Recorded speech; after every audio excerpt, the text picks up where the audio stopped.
Hello everyone, I'm just going to do an update video tonight.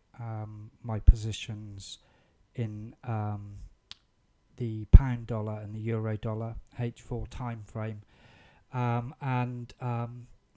so kind of working through. I've basically ended up with the low of the previous week and the low of this week, and you can see that I had some failed trades. One here.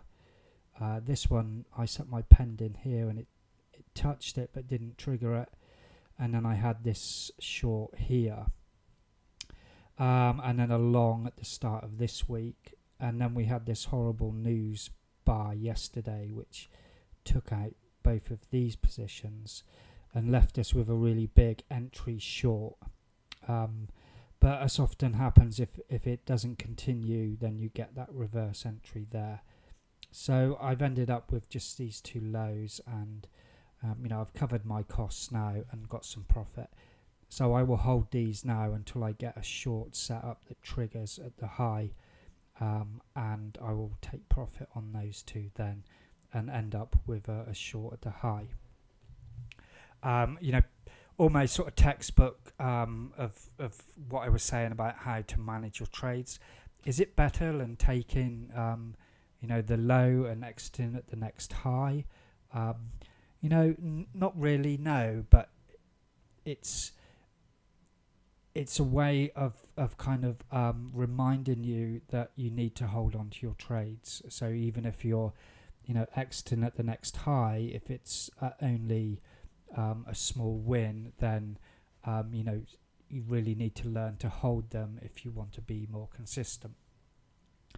And that's the only reason. With a lot of these ideas that people have, they're generally looking for something that's better, and really all you're doing is moving around the goalposts, because really we're at the mercy of the market. I think a lot of people seem to believe they can come up with something that somehow means that they can read the market and then they're somehow determining their results.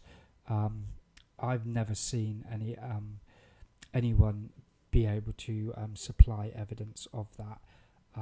I like to think much more that the market will do what it was, and we need to take our opportunities and make the best of them. And there's some skill and judgment and luck, and all of these elements come together, and really good traders just get very good at dealing with those uncertainties, and I think most of us in this group feel that way as well. At least I hope they do. And even if you don't, you could still develop a technical system around these ideas if you'd feel more comfortable that way. Jumping over to the euro dollar. Again, we had a bit of a horrible start with a long and then a short, which both ended up stopping out before finally securing this low of the week here. And then when we took out this short, it's quite nice here. We didn't get any closes down from a new high that broke out. So then our low ran right to the end of the week. Again, at the start of the week, we had a little long that stopped out and a short that eventually stopped out today before securing the low, and then again we've had a nice run with no shorts set up.